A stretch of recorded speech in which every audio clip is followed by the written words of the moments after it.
Hello, hello, hello. Thank you for pushing play on the Strong Women's Network podcast. I'm Carla Michelle, and it's great to have you with us for another exciting guest. But before we go on and introduce this guest, I want to invite you to subscribe to the Strong Women's Network podcast. Give us 5-star rating. It is a great thing to be a part of what we're doing. You get to learn, you need to cultivate, you get to strengthen and help you propel and be the strong person we know you are. And without a further ado, I want to introduce to you my guest today. She's the founder of her own communication company, Comm, LLC. Her mission is to make human interaction effortless. And I love that. She customizes training and workshop, educates leaders on how to improve performance and engagement. And with this unique communication practices and strategies, she can teach professionals how to speak, how to present, and how to influence to anyone, anywhere. How many of us need that? I know we do. We need to, if we don't, we need to sharpen up our skills. So let's welcome Sherhara Downing right now. Hello, hello. How are you? Hi, thank you so much for having me. Oh, it is truly my pleasure. It's truly, tell us a little bit more about you. I know there's so much more that I didn't mention, so let us know. Yes, indeed. Well, you know what? I am first and foremost a talker. Like that's where it came from. I don't I know. love I it. think I think it started back when I was like in elementary school. I was what they called a Maywood mediator, helping people with conflict management at fifth grade. But from there, it's definitely evolved. But I'm a public speaking coach and trainer, and as you said, it's all about helping entrepreneurs and professionals speak with more confidence, credibility, and clarity.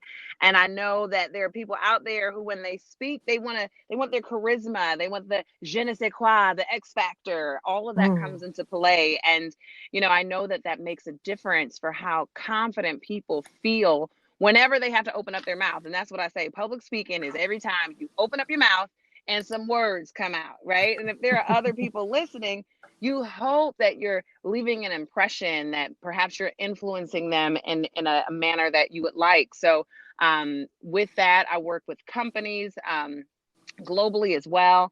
And that's where a lot of my background comes from. But now I'm pivoting and working specifically with individuals and primarily entrepreneurs. And so I'm just on a mission, like you said, making human interaction effortless. And now in the virtual space, what is human interaction even look like, right? What Tell us, what does somebody it look like? Okay, beam me up, Scotty, right? Zoom, Yes.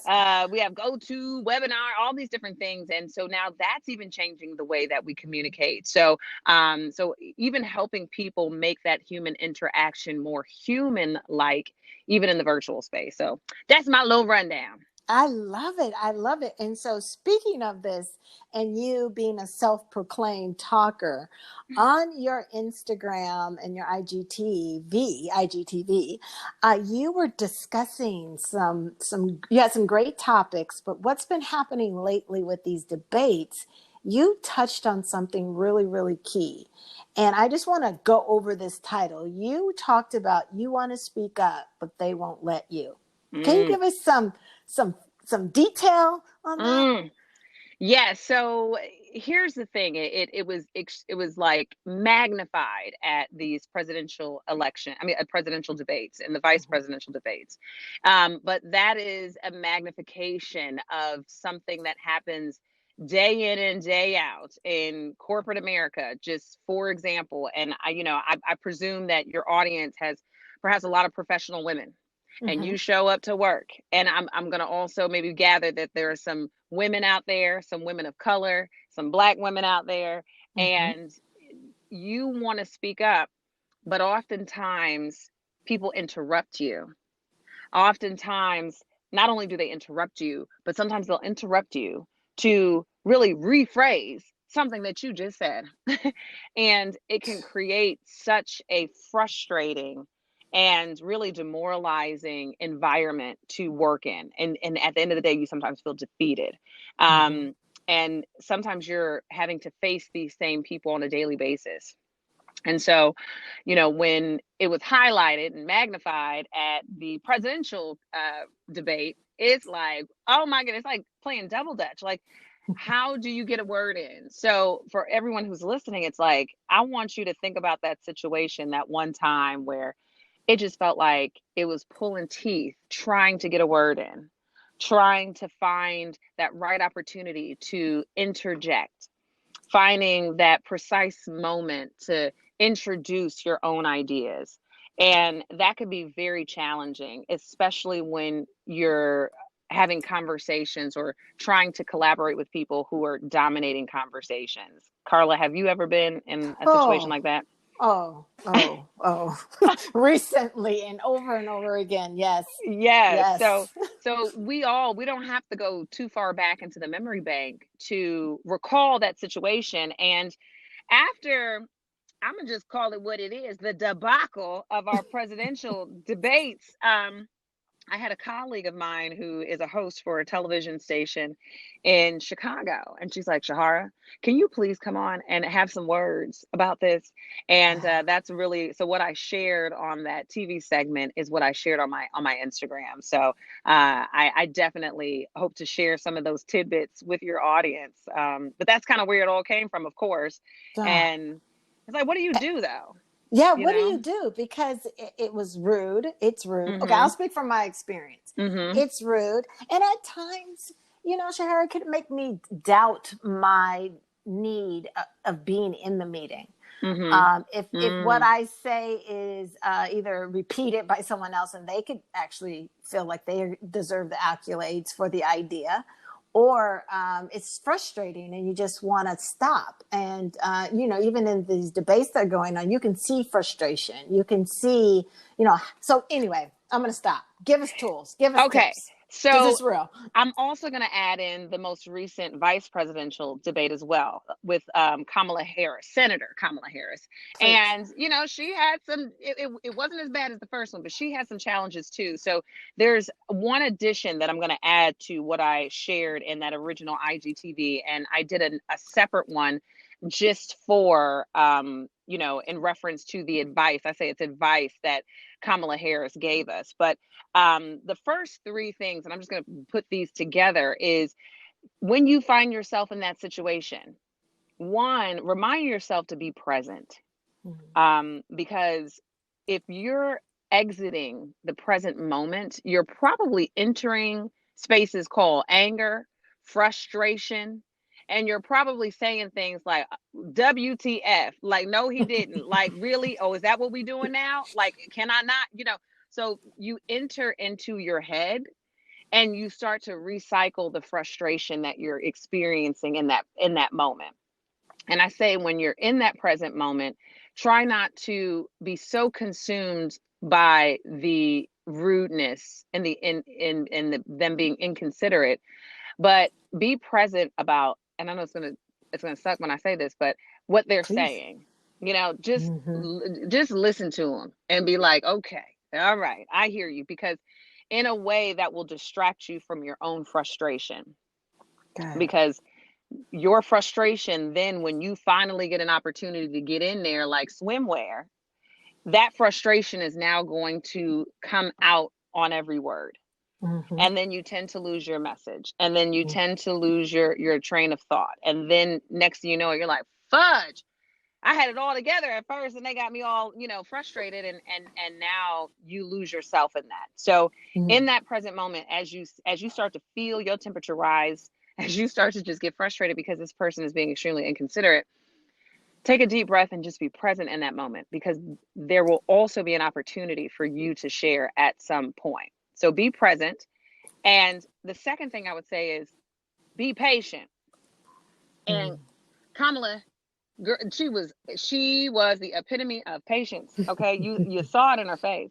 And Mm-hmm. so you kind of have to be patient in those moments, because a lot of this is out of your control.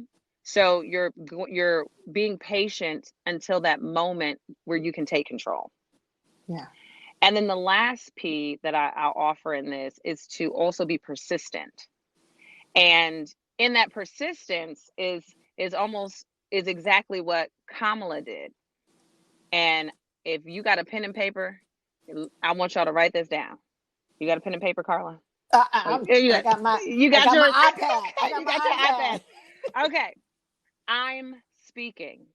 iPad. There, she did that. Yes, Oh, she did. okay. Okay. So, Carla, I want you to say it for me. Say, I'm speaking. I'm speaking. Say it again. I'm speaking. Say it again. I'm speaking. Yes. And so when you say that, you know what? I was like, oh my goodness. Kamala just gave us a word and Mm, well, two words. I'm speaking. And that was such a cool, calm, graceful, collected, gathered way of standing her ground. mm, I'm speaking. I'm mm. Mr. Vice President, I'm speaking.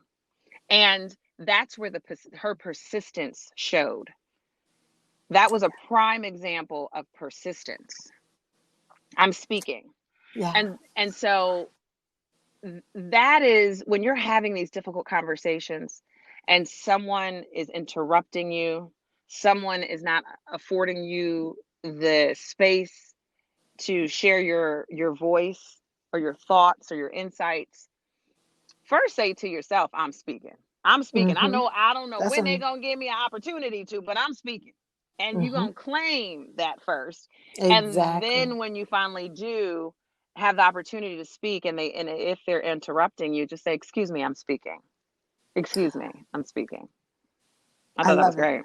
I Mhm. love it because, saying that, like you said, it's a reminder, it's a recall of what you're there for, which helps you stay present, which is the first part of your piece. Mhm. And then it also gives you patience, knowing that, hey, I'm Mhm. proclaiming what I am here for. And I'm Mhm. speaking, and you're going to honor that. Maybe not at this moment, but I'm going to patiently wait for the break because I'm speaking. And definitely persistence in that. Thank you. Yeah. Awesome.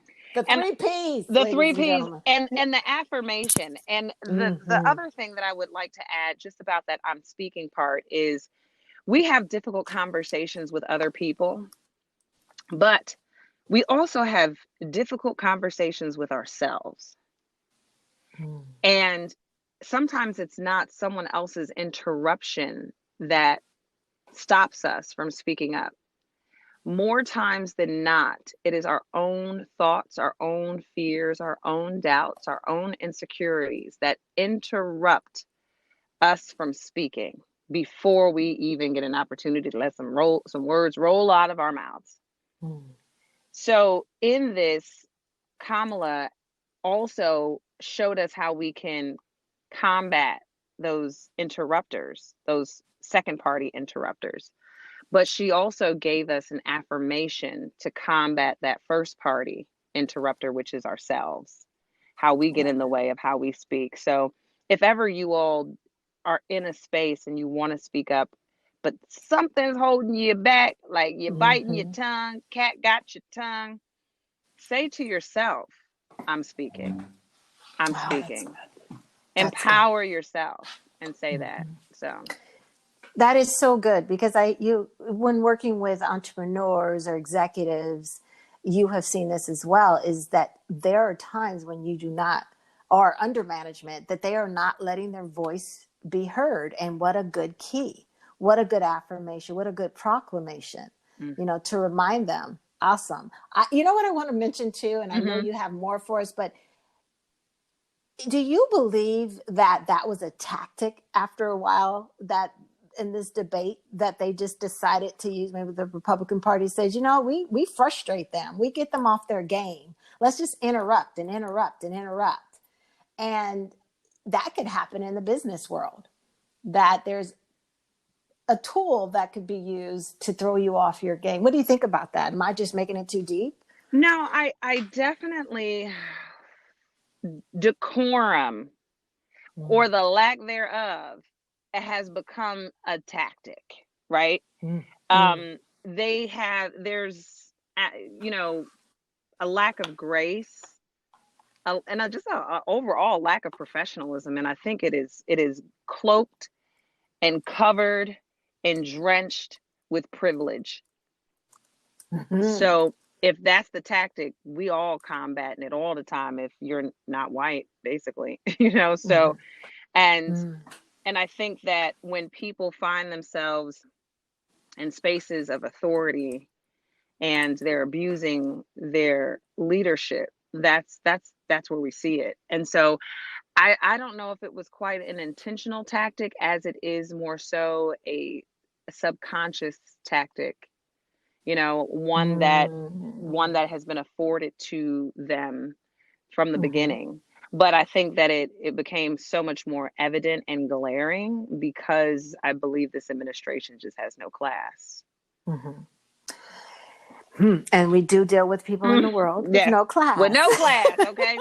And So you take yeah. the C and the L out, and they just an ass. So I'm sorry. I just laughed real loud about that one. That was good. But it's so true. And you mentioned, the Black community, people of color, but we cannot forget women as a whole hmm having to speak, regardless of your color of your skin, having to deal with that just ass way, hmm lack of class way. And so it's very, very real. Keep on. Tell us more. What else you got? Yeah, so and so in that space of just kind of the I'm speaking affirmation, you know, I know that sometimes, I'll give an example, right? We always we're moving into the fall and the winter, so we may not Mm-hmm. be too much concerned about our summer bodies, right? But Mm. come time to end the winter, we're gonna be thinking about our summer bodies, and we Mhm. know exactly what we need to do to live our healthiest life, right? We know we need to probably stay away from, some of the sweets, and we know that for some of us, maybe dairy is it. We all have our things that we know, and but yet sometimes we make it seem like it's so difficult to maintain optimal health when really it's very simple. It's the discipline that's hard. And so I go to that I'm speaking, and it may seem so simple that we underestimate how powerful it can be. And if we commit to it, if we're disciplined, and if we back it with the actual belief of our capability of speaking, then using that affirmation, I'm speaking, should get you all turned up. You ready to Mm. show up, show out. I Yeah. say, I want you to show up. I want you to show out. And not only that, I want you to shine. And a lot of times people show up, but they fall short of showing out. And sometimes they show out, but yet sometimes they don't feel like they're shining, you know. Oh, that's good. And so using that affirmation with, I'm speaking, I want everyone to really give it its power. Don't just think about, oh, we got affirmations and everybody got, affirmation cards, and I have affirmations, on my post-it notes, and they're only as powerful as you make them. And True. if you don't know how to make them powerful, then that's where the practice begins. So I just say that, like, I'm not just kind of gassing it up like I am speaking. I'm really not trying to just, you know, give any type of BS or fluff. But Hmm. when you want to be a strong communicator, it starts with your energy. It starts with your belief. It starts, like, people say, well, what's confidence? Confidence is belief. Hmm. It is. Confidence is belief. Like, there, you were speaking about women, and oftentimes women are less likely to apply for a job that they think that they're unqualified for. But yet men, they just be going for it for some uncanny reason, even though women push out life from their being. Men be believing they can just do about anything, Mm. and Mm. that's why they apply. But women, there's a gap between ourselves and the belief that we have in ourselves. And to be great at anything, you first have to believe it. And so Yeah. all those affirmations that you have on your walls, that I'm speaking, I'm speaking, I'm speaking, I need you to believe it. Like, believe it so Truth. deep that you feel it. That's what makes a great speaker. You listen to Ellen, you listen to Michelle Obama, our forever first lady. You know, Mhm. Will Smith is a great speaker. You know, there's years and years and years of internal work that then comes out when they speak. And it's them having a connection to a deeper belief about themselves. And so when you're using that I'm speaking, I don't want you just to say it. I want you to believe it. Mhm. That's the difference. And that's powerful because so many of us would take away the I'm speaking and just be a parrot with it or an Mhm. echo. Mhm. And you're pushing us to feel it, to embrace it, to make it a part of us, which it should be. Mhm. It should be. And that's a good reminder because we forget our power. We Mhm. forget what we have to offer. So thank you for reiterating that it's not just parroting Mhm. what you're saying. It's not just being an echo. It is really taking it on as the power that you carry when you're in a room or when you're not in a room, but Yeah. who you are. It's just like, you know how you get to saying, you know what, ooh, I got a taste for some tacos. No, matter of fact, you know what, let me make my way over here to Steak 48 or and you know, you're just kind of thinking about what you want to eat for later. And then as you're talking about what you may want to eat for later, now all of a sudden you're hungry. You go from talking about it to feeling it. And Yes. that's the next part, you know. So as you are going out and, you know, practicing these different things and, you know, becoming more aware about your voice and how you're using it and the intentionality behind it, just make sure you just start with a belief that you deserve to speak and what you have to say is valuable. Is this some of the tools that or tips that you use when you're doing training for those who want to strengthen their speaking skills? Yeah, so this is, you know, this is what there's a process to it as well as I've learned. You know, like I told you I started off in 5th grade as a mediator, conflict manager, right? I love it. But the people who coached me at 5th grade, they gave me a gift that, you know, I still use today, and that was confidence in my ability to walk up to people and have difficult conversations, you Mm. know, and that's transpired. But I've also now when I'm going into some of these corporate spaces and I'm teaching what I call the intangible, right? What is authenticity? What is charisma? What is confidence? What is je ne sais quoi? What is charisma?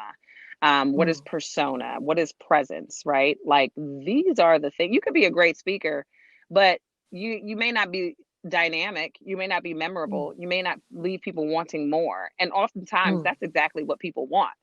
Yeah. They want a Yeah. mic drop every time they get done talking, right? And I ain't even gonna lie, I am a mic drop speaker, period. Mm. And I'm now moving into a space where I want to empower because this is when I decided to transition into working with individuals.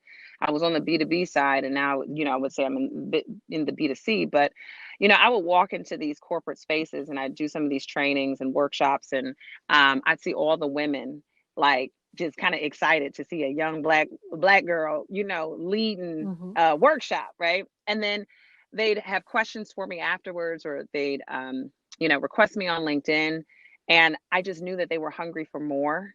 And I realized, however, that a lot of women are leaving the corporate space because they are disenfranchised, you know, not being able to move up, not being able to, you know, really exercise their own vacancy. So um, I realized that they're moving out into entrepreneurship, but they're also leaving behind these corporate sponsored trainings that develop them.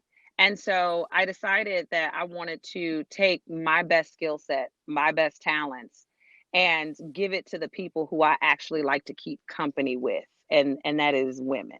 And as I've grown, I love wine nights. I love hanging out with my women. I love it. That is my Mm. social space. So why Yes. not also empower them professionally with tested, you know, strategies and practices that can improve your public speaking skills and your ability to communicate and express yourself. And so I started a online group coaching program, and it's called Privilege.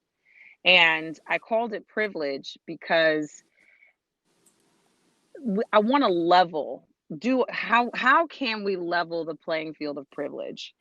And there's probably so many different things that we could do, but the one piece that I feel like I can take ownership of is the skill set of being able to communicate and speak.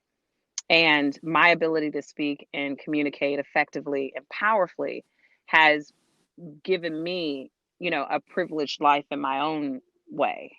And I want everybody to feel like they can get a piece of that privileged pie. And you can Yeah. use it with what's sitting right underneath your nose. You can get to it. You can get to a bit of that piece with what's right underneath your nose. And so I want to equip women to feel empowered and powerful when they speak. And I want it to reflect in their businesses. I want it to reflect in their professional growth. And so I did a cohort for that just this summer, and I'm actually gearing up for the second cohort. And after that, I've learned that mic drop worthy experience of speaking. That's what we're going for. So that's what I'm teaching in Privilege. So Mm. it's such exciting work, Carla. Let me tell you, Sounds like it. it's such exciting work for me because I know that I'm working with these women and creating something that they felt was dormant. Because people are always like, well, Mm. how do you teach charisma? How do you teach confidence? And I'm like, I Yeah. don't teach it. We reveal it. Extract. I was going to say we extract it. Yeah, Yeah. we expose it because it's Yeah. there. Yeah. We Yeah. magnify it, and there are things that you can Exactly. do to massage that muscle that has not been worked Hmm. because you didn't think it was there. It's not. Yeah. Will Smith has a quote, and I'm gonna mess it up, but he says, you know, people think that greatness is this, esoteric, godlike thing that only a few of amongst us can experience. um, but it's not, it's something that is within all of us. And I say that, he said greatness, and I say confidence. I say X factor. I say charisma. I say charm. Mm. Those are those things that are so intangible that you don't know exactly how to cultivate it. But it's about understanding who you are and extracting that, revealing that, unveiling it, and that's the work that we're doing in that program.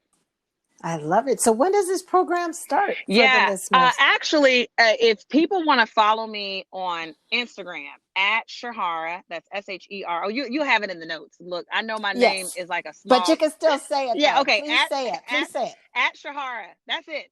My Yeah. name is like a. I say my parents. They were very bold and audacious, right? And Uh-huh. my name sounds like a small country in in, It in the world does. somewhere. But at Shahara, it's. I know Carla, you said you're going to put it in the notes, but follow me on Instagram, and also Yes. follow me on Facebook. And I'm actually going to be opening up enrollment. I don't know when this is going to air, but I'm going to be opening enrollment for the next cohort in 2 weeks. So if you're interested, just follow me on Instagram, follow me on Facebook, and I make the announcement, and I post the link to apply there. Um, and even if this is played at, or if you're listening to this at a later date and perhaps enrollment isn't open, then, follow me on Instagram anyways, because I'm moving into a space where what I do in the corporate world should not be just for the privileged. It should be for That's right. more people. And so I didn't feel that way before. I used to never be on Instagram. I was like, my money ain't on Instagram. You know, I work in a Whoa, corporate what space, there but you go. Tell the truth you though, know, but you had to switch that, but right? I had to switch Learn. it. And Hmm. after, and quite honestly, Carla, I think it came from a space of what I lacked in confidence. I didn't have the confidence to approach individuals. I didn't know, doing it on the corporate side was a bit more of a cookie cutter space for me to operate in. And I was a bit intimidated in believing that what I had to offer would be valuable to individuals, right?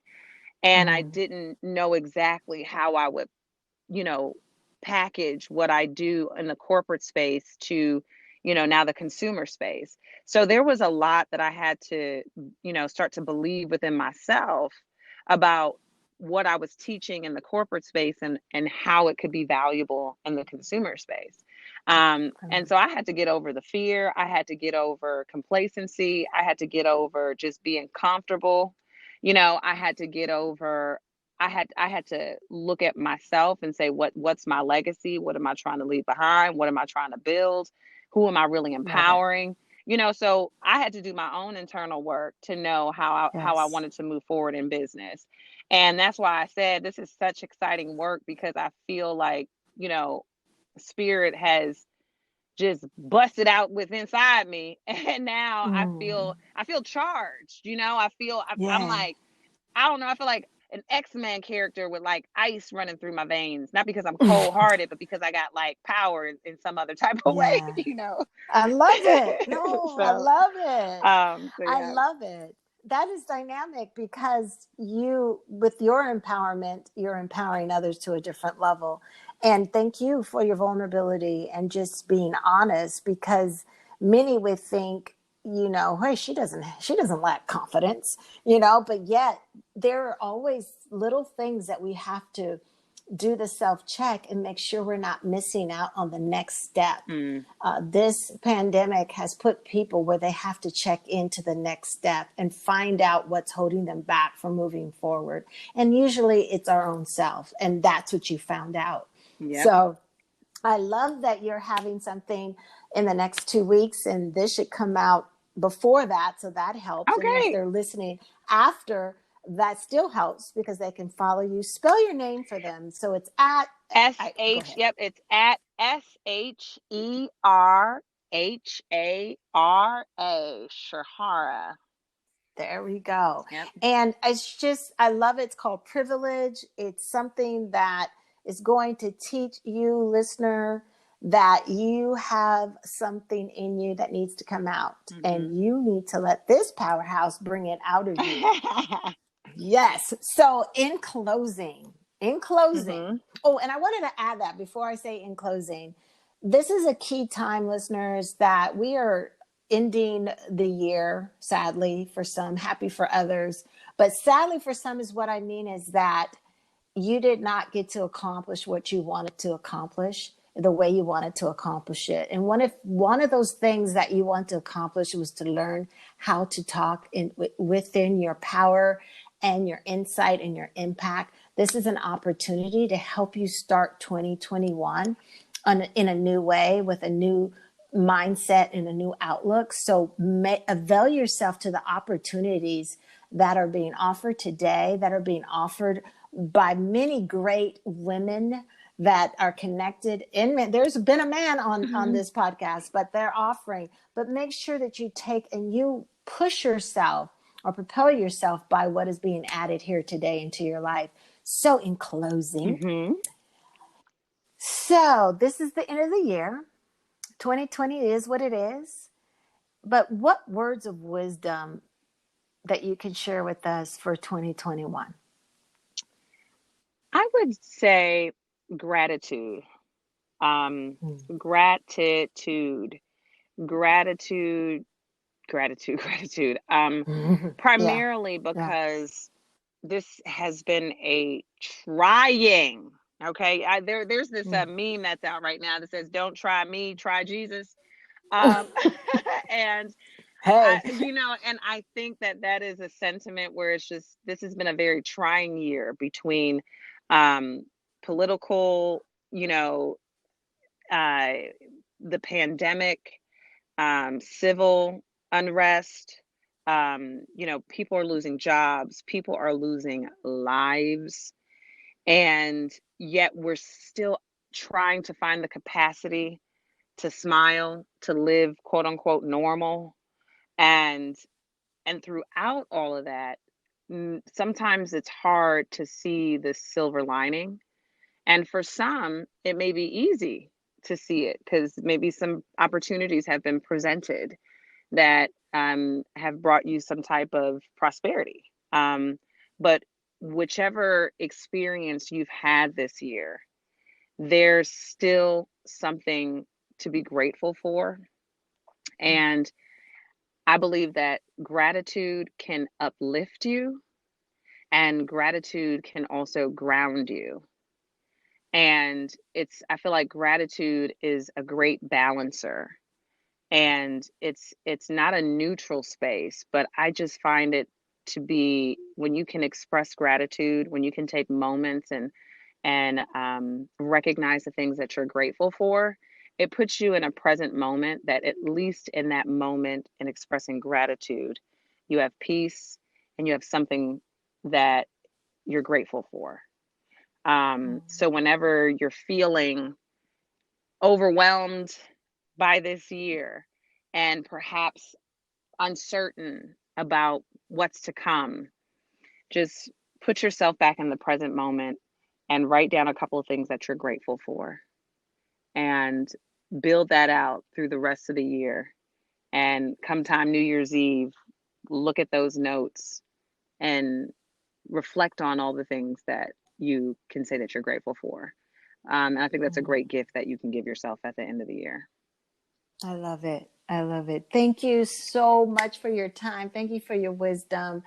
And thank you just for being you and being here today. And So, thank you, Carla. For the record, oh, also, you okay. have an amazing voice. I'm sitting here Oh, listening to you, and I feel all warm.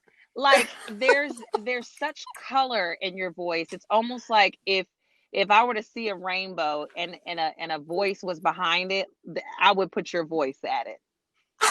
oh, I love Yeah. that. Thank you so much.